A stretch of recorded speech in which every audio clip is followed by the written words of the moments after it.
السلام عليكم ورحمة الله وبركاته. ازيكم يا حبايبي؟ عاملين ايه؟ وحشتوني. رجعنا بقى للأكل المصري. النهاردة هنعمل أكلة مصرية أصيلة، الكشري المصري. في حد كان كاتب لي في الكومنتس ان هو عايز كشري مصري، وتقريبا هي من المغرب، وكانت عايزة تعرف طريقة عمل الكشري المصري. أول حاجة معانا في الكشري المصري ما بنستخدمش فيه توابل كتيرة، هو كمون وكزبرة وشطة وحبة فلفل اسود. هي دي التوابل اللي المفروض بنستخدمها بس في الكشري. واهم حاجة الزيت اللي احنا هنقلي فيه البصل. دلوقتي انا بقولك كمان وتكوني محضره راس توم مفرومه او اقل منها شويه، يعني دي حوالي 6 7 فصوص توم كبار. هنا محضره 4 بصلات مقطعهم جوليان، ميتزومونيتا زي ما الطلاينة هنا ما بيقولوا. في مصر بيقولوا عليها جوانح او جوليان. هي دي البطاطس. المهم ان انتي تفرطيها من بعضها وتحطي عليها معلقتين دقيق ومعلقه نشا كبيره، وتقعدي كده ايه تخللي فيها كل الغلاف ده بتاع الدقيق والنشا. ليه بقى؟ فايدته ايه الدقيق والنشا؟ يخلي معاكي البصل يفضل مقرمش ان شاء الله يا رب حتى لحد بالليل، يفضل معاكي مقرمش ومحتفظ بالقرمشه بتاعته. دي اول حاجه. تاني حاجه، ما بيخليش البصل يشرب زيت. هنا معايا حوالي كوبايه زيت كبيره او كوبايه وربع، ومش كتير يا جماعه الكميه دي، لان احنا هنستخدم البصل بتاع زيت البصل ده في الوصفه كلها النهارده. يعني احنا مش هنرمي ولا فتفوته زيت. دلوقتي احنا هنا هنبدأ في ايه؟ تحمير البصل. وهنا بسلق المكرونة. معايا مكرونة نوعين، مكرونة عقل صغيرة ومكرونة سباجيتي. المكرونة السباجيتي بقطعها الواحدة بقطعها 3، لازم تبقى بالطول ده، وعقل صغنونة خالص. انا بقى كمان كنت مجهزة العدس، اللي هو العدس بجبة، اللي هو اللينتيكي، اللي هي لونه اسود، اللي هو نيرو. بوريكي ان انا عندي هنا علبه معلبه، دي اللي هي اليمين دي هي معلبات، والتانية انا نقعته ساعتين وسلقته زي ما بعمله كل مره. اللي هو اللي انا بوريهولك ده الغامق ده انا نقعاه ساعتين وسلقاه لحد ما استوى معايا. بس انا بقولك بعد ما عملته انا كنت جبت علبه معلبات عشان اشوف الفرق. على فكره مفيش اي فرق، هو بس التاني فاتح شويه. ولو انتي مش عايزه تدوخي نفسك وتختصري على نفسك الخطوه دي، جيبي اللينتيكي اللي هما بيتباعوا، اللي هما بيتباعوا ايه، مسلوقين جاهزين. دي علبه معلبات، وانا هوريكي شكل العلبه ايه. فانا بقولك سهلي على نفسك وما تدوخيش نفسك. للناس اللي موجوده هنا او حتى في مصر على فكره بيتباع، بس يعني لو انتي مش متوفر المعلبات وعايزه تعمليه مسلوق زي ما انا ما عملت، نقعته ساعتين وسلقته. ما بياخدش على فكره وقت طالما اتنقع. ده بالنسبه للنتكي.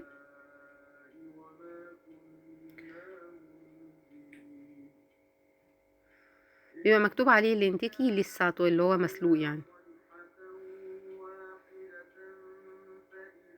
اهو بوريكي العلبة دي شكلها ايه. انا جايباه من الكوب.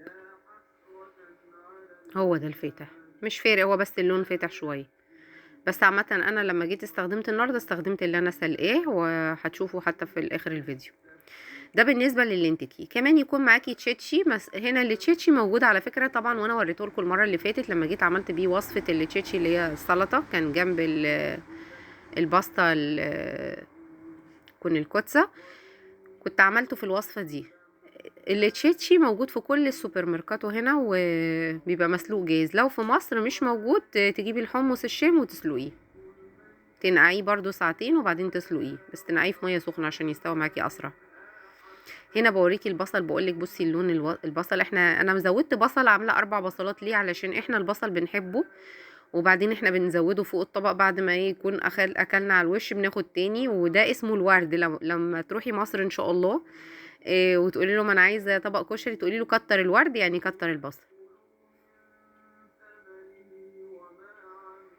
بقول لك انه مقرمش، او خلصت الكميه كلها. بقول لك مقرمش، مش عايزه اقول لك القرمشه عامله ازاي. صفيته في مصفى وكان تحتيها مناديل. هنا بقى بقول لك هندخل في الخطوه اللي بعدها، عايزين نخلص بسرعه. هنا الزيت اللي انا قليت فيه البصل، هعمل ايه؟ هجيب في مصفى اصفيه، اخد لي معلقتين كده محترمين عشان اعمل ايه؟ اعمل الرز بالشعريه. الرز بالشعريه، الشعريه نص الرز. يعني ايه الشعريه نص الرز؟ يعني هحط كوبايه شعريه يبقى كوبايتين رز، هحط كوبايتين شعريه يبقى 4 كوبايات رز. انا هنا اهو حطيت كوبايه الا حاجه بسيطه، عشان انا بحب الشعريه زياده شويه، بس هي يعني لو عايزاها جوسته بالظبط يبقى هي نص الكمية شعرية، والدوبي والرز الضعف يعني الرز. نقلب التقليبة الجامدة ونحمر الشعرية تحميرة حلوة. شفتي بقى ريحة البصل، الزيت بتاع البصل يا جماعة مع الرز، والله الرز يتاكل لوحده من غير اي حاجة. هنا بقى انا كنت غاسله الرز ومنشفاه، مصفيه ومنشفاه كويس علشان يبقى حلو كده معايا وما يلزقش ويبقى مفرفر وجميل. مفرفر يعني الحبه بحبتها. نقلب التقليب الجامد. ايه ده، انا معايا هنا كده الرز ضعف الشعريه. هحط بقى ميه سخنه، ولازم تكون ميه سخنه بتغلي علشان يستوى معاكي بسرعه وما يعجنش منك ويبقى مظبوط. وطبعا تحطي تملحيه بحيث ان الملح يبقى مظبوط. يبقى احنا كده عملنا ايه؟ سلقنا العدس، وسلقنا التشيتشي اللي هي الحمص، وعملنا الرز بالشعريه حمرناه، وعملنا البصل اللي احنا اخدنا منه. عملنا البصل الاول عشان ناخد منه الزيت اللي احنا هنستخدمه في كل الوصفه بتاعتنا. وعملنا ايه كمان؟ سلقنا نوعين المكرونه.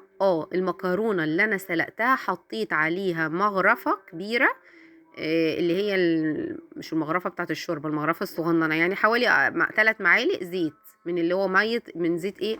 قليه البصل. هنحط فيه بقى ايه؟ قلبته بالمكرونه علشان تبقى مفرفره وواخده من طعم الزيت برضو بتاع البصل. دلوقتي هنا بقى هنعمل ايه؟ خدنا تاني من الزيت اللي احنا استخدمناه، هناخد نص كميه التوم اللي انا مع حمراء فرماها، يعني حوالي 3 فصوص توم كبار او اكتر.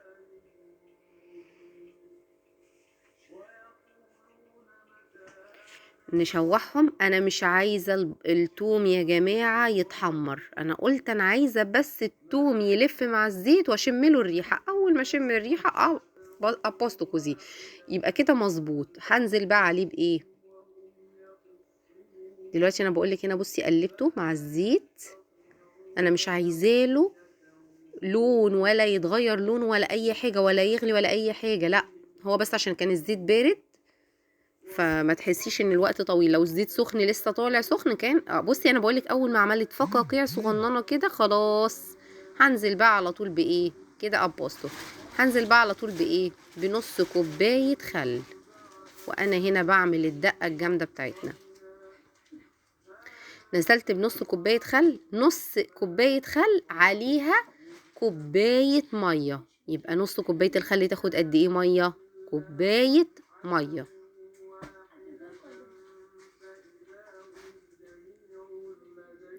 عليها معلقة كمون حلوة كده محترمة. الكمون بقى هيبدأ بقى شغل الكمون بقى والروائح الجامدة بقى يا جماعة، مش عايزة اقول لكم.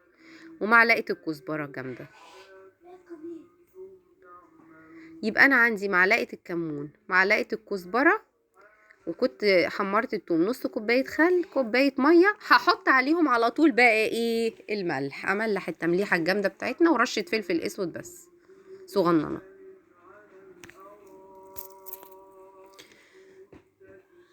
رشة الفلفل الاسود بتاعتنا.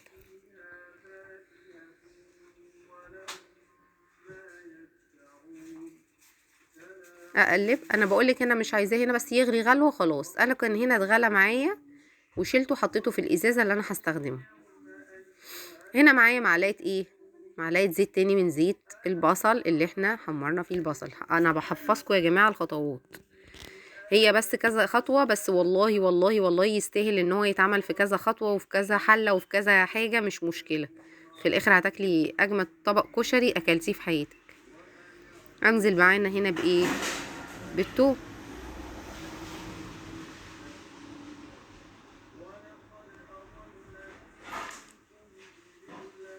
شوح قلب. هنزل هنا بمعلقة الكمون ومعلقة الكزبرة التانيين. يبقى انا حطيت معلقة ومعلقة في الدقة، ومعلقة ومعلقة في الصلصة.